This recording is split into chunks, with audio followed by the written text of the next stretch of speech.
to be able to be spotted so that you can go on to showcase whatever talent you have. So it is difficult, you know. It's again, you know, you talk to the youngsters and everyone wants to become a footballer, everyone wants to do this, and then I literally stand in front of them and I give them the stats of wanting to become a professional footballer, especially here in South Africa. It's very, very, very tough, and sometimes you need to realize it's very unlikely that it's ever going to happen. Because, I mean, you break it down very quickly. You say we're 60 million, break it down, there's more women and men, so make it 20 million. Let's make it that maybe even 5 million. Let's make it 5 million under 21, and it's guys. We really theoretically have 32 professional teams. I mean, I'm talking about the PSL and NFT that play full time. 32 professional teams. Let's work out. There's 1,200. Let's make it 2,000 players. Out of 5 million. You're telling me young kids this? What a buzzkill, bro. 100%. But the thing is, you know what? My friend, it sounds like he's told his sons this many times. No, because you must understand. So I have a foundation, and you get messages, and you get, and the guy wants to be a footballer. How old are you? 28. I'm my friend. Come on. Yeah. No, it's over. Oh no, I'm 25. I'm like, yeah, no, my friend. So that's a different world. If we want to progress as a football nation, we need to look younger and try and develop them obviously a lot younger and a lot quicker. Yeah, very much so. When you get to Jomo, what's happening in your life at that time? Where are you staying? How much are you getting paid there? Hey, Brajabo. Yeah. You get handshake. You nearly came for that swear word. Eh? Brajo, the first time I got a paycheck. Brajo used to bank at the Bank of Lisbon. Don't ask me why. Yeah. But so you got the first paycheck, and then it's like, sure, okay, it was 800 rand, which is a lot. Then it's like, hey, I can now puzo for the whole weekend, my friend. No, only last weekend, but anyway. And then I went to the Bank of Lisbon. So I woke up, so I trained on Thursday, woke up the Friday and made my way to the Bank of Lisbon and got there and had the check. I'm really proud of me. This is my first paycheck, proper paycheck, 800 rand. Yeah. The check bounces, boom. Oh, Chomani! There's no money, so that the next training session I go, and the players all say, if you get a check from Jomo, you must make sure you're the first one at the bank, because you're not sure how much money's in the bank. So yeah, it was my first experience, 800 rand. Jeez, that's but it was good. It was at the time, it was obviously you're getting paid, but it wasn't about money for me. You just wanted to exposure, and I just want to play football, and he has my opportunity. So yeah, it was interesting. What could you do with 800 then? I mean, could you at least rent a place, or is just pocket change? Yeah, you could rent a place. You could do many things, eh? Oh, for real? Whoa, 800 bucks. Yes. Hookers here and there. Oh my God, my friend. That's for free, brother. He's a fish. He's attracted to the hook. That's for free, brother. You didn't pay for that. When did you realize that, fuck, man, football's becoming big in this country? Because I'm sure when you started, you were earning 800 bucks. Now these guys are earning 800 bucks a minute. Yeah. No, it's so my first year, I joined Cosmos. So that was 92, sort of August time. Remember, we used to play from January to November. Oh, okay. The season was different. Oh, yeah. So season, January to November. Yeah. And so yeah, that was 800 bucks. The following year was when we had qualified for what is now Confederations Cup. Used to be the Cup Winners' Cup. Yeah. We traveled Africa without any coaches. Jomo didn't travel with us for whatever reason. Then it was 800, then it was 1,600. It was big time, my friend. Yeah, you're rolling now. Imagine how much you can drink. Oh my gosh. now we can live our life. Eh?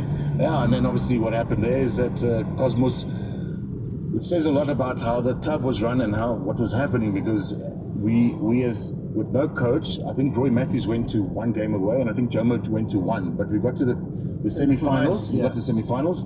I think we lost to Africa Sports from Ivory Coast, and so we did really well with. That's big time, man. For us, I mean, if I think back, we got readmitted to World Football '92, so we're probably one of the first clubs that were traveling Africa, and I get to semi-finals, and in the local league, which obviously if we call it now the Premiership, we got relegated as Cosmos. We got relegated for whatever reasons. And you had a great team, man. They had a great team at that time. Well, it ended up, I think it proved where we got relegated, and then you know, the next season, obviously, we certain stories how we found ourselves at Pirates. Yeah. Not like, there's What many stories are these? I didn't read Wait, those. you found yourself at Pirates? Didn't Pirates buy you? So my friend. Or you just... There's a few stories and people you don't, some stories you don't tell, some stories. But so when we got relegated, I think Pirates, Chiefs, and Cosmos offices were in Hillbrow still, and I was on my way to see Jomo. Yeah. And I think the old PRO from Chiefs, I think Louis Chokwani, I think it's Paco Mafani? Not Paco? No, I'm not sure. Anyway, well, there's one of them anyway, and he saw me in the streets on my way to the offices, and I said, we just started chatting, and he said, no, you'd like, you want me to be telling this? He Come said, on, it's 2022. and still the same people running football. So, he just said to me, you know, the Chiefs fans, whether he was telling the truth or not, you know, he said the Chiefs fans had been writing to him and they would like to see me and Lucas play together. Yeah. Before Lucas obviously went to Leeds. And then I went upstairs and sitting there and speaking to Jomo, and I said, Jomo, I met this guy downstairs and I'd like to maybe go to Kaizer Chiefs. Yeah. He says, if you sign for Kaizer Chiefs, I'll make sure you never play football in this country again. Yo, boom, there it is. Anyway, so I found myself at Pirates. But again, Pirates was it was obviously a massive eye opener for me. Coming away from Cosmos Pirates, you can imagine. And what I was leading to is that from our Cosmos team, it was myself, Helman went, Chris Mwakabuki. Then there was maybe all the guys might know there was a guy called Tony Catano, who was a fantastic winger for Cosmos and obviously at Pirates. And there's I'm trying to think another two players. I think it was six of us that went to Pirates. And obviously Pirates had one or two players still there. I think like Bernard Lashawzi, and some of them were coming to the end of their career, but they were there. So Innocent Mongo was the other one with us. And obviously the chairman had decided to change the team. Anyway, and that team went on to win the league. You won a couple of titles, eh? No, but that league specifically after being relegated. You know, and I think of those players, I think of the starting 11, I think 5 of us were prominent players in that starting 11. So that was an eye-opener to say, okay, well, what happened there and, you know, what's happening here. So, is it true that Dr. Ivan Koza tried to buy Shoes Michel by asking the fans to give him R1 each? Yeah, is that true? I remember that story. No, that's wild. No, that's... Listen, I mean, Shoes was an unbelievable footballer. And a good guy, very good guy. So I enjoyed Shoes. But yeah, they did. Wow. They wanted to buy the shoes on lay-by. 100% buy the Like in those days, was Muti like prevalent in those days? Like, were you guys using Muti and stuff? Like in the dressing room? Officially? No. Like, we spoke to Deco, he said it's a real thing. And that's a more modern player. Yeah. No, man, of course it wasn't. You must understand, so I get to Cosmos now, and remember, it was semi-professional, so we trained at Cosmos. When I got to Cosmos, we were still only training twice a week and then playing on the weekend. And now I'm playing my first game in Forsterus, and we get to the stadium, and then you're in the change room, and you get this guy, he says, no, you must put your boots in the middle of the change room. I'm like, why? So next minute, the guy walks around, he's flicking dirty water. I'm like, my friend, don't do that. I polish my own boots. You don't polish my boots. What are you doing? So that was my first experience with Jomo. I know Jomo also, we know he believes in it, and that's fine. You can believe in it. And then obviously you go from, I think, relatively small in comparison, and you go to Atlanta Pirates. We experienced one or two things. I remember, was it Ria Stars that used to play in Polokwane? We're driving towards the stadium. You see the stadium there? And you see then the combi or the convoy of cars. We're driving this way away, but the stadium's there. Driving.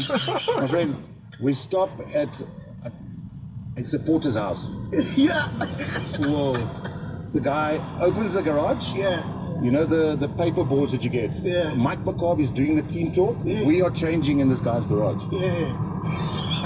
The kit, you must understand, the kit is brown already. It's been washed, it's brown already, it's not white. So it's like, okay, then we all get changed, and now we go towards the stadium. So then we're driving towards the in the entrance. Now we're going that way. Yeah. Not there's the entrance. Why are we not going? We drive around the back. All the Pirates fans we're looking at their backs. Yeah. You know, one stand is full. Yeah.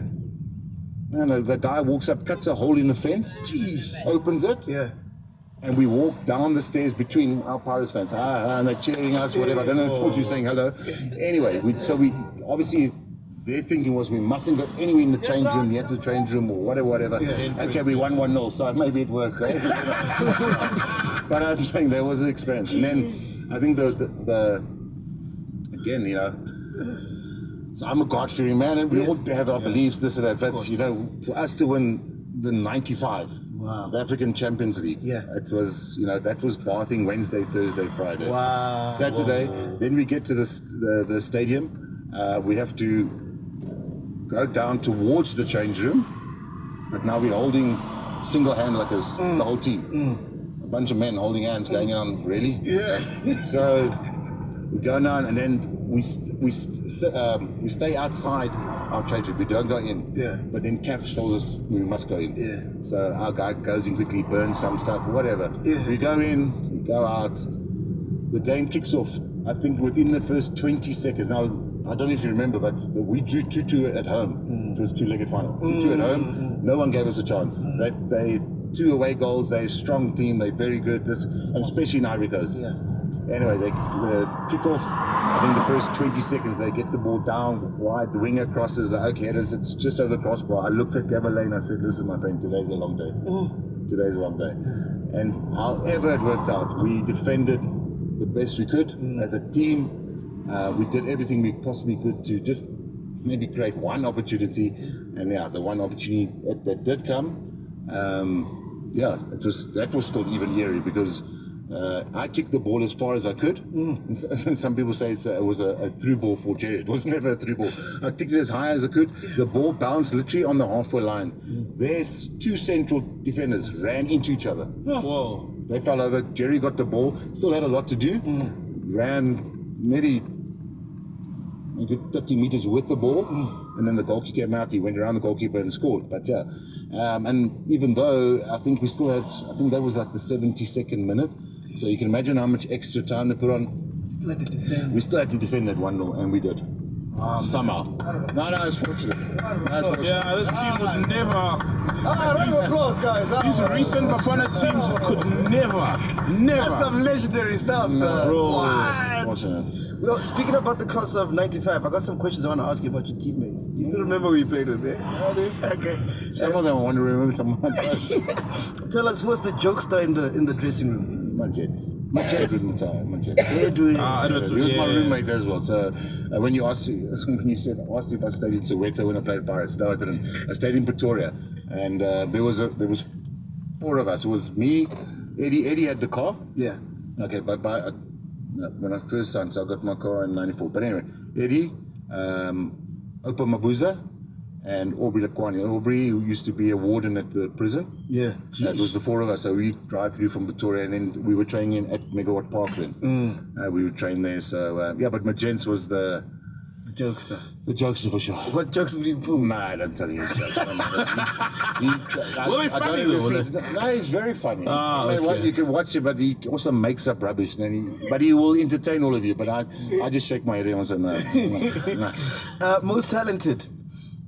That I played with. Yeah, no, in that team, class of '95, who was the most talented? So we had some really good players. I mean, we had good individual players, but we gelled as a team, as a unit. Yeah, you know, Okpara was a fantastic goalkeeper. You know that Nigerian. He's a strong animal. He's just he's hard, and he was just me as a defender to have him in the defense. That's he played a very, very important role. In midfield, John Moeti was fantastic. Wait a minute. Are you talking about He's talking about Pirates. Yeah, 95. No, He's talking about the national winning team. That's 96. Oh, That's 96. No, that's 96. You're talking about the AFCON, not the AFCON, the star winning the Champions League Pirates, team. but I'm talking about before No. But you want to talk about the national team? Yeah, man. Yeah. Well, no one remembers that Pirates team. For me, what we did in Abidjan was bigger than we did. No for me as a player. ways. No, for me as a player. You haven't done that. 96 as Bafana fan. We haven't done that since. No, I get that. So but. Yeah, that's how monumental. Sunderland's also won the Champions League, but it's they got that. The team disqualified. They got a quick way in, so they're trying to do it now. I'm not sure, but anyway, that whole supposed to be. But the '96 year, if you want to talk about it, '96 year. So that the most talented player. Yeah. For me, shoes. Yeah. For me, shoes. No, you get doctor and shoes, but for me, I enjoy it. Yeah, both were unbelievable. You give the ball to them, they could make things happen, definitely. Yeah. But I enjoyed shoes. Do you agree with them, so? Yo, man, they were both shoes and doctor. That's tough, bro. It's like Messi and Ronaldo. Which one do you like? It's one of them. So shoes, doctor is tough, man. I'd say doctor because he sort of even owns that jersey. When people see a picture of that jersey, they think doctor first, you know, before anybody else. All right, cool. Best dressed in the dressing room?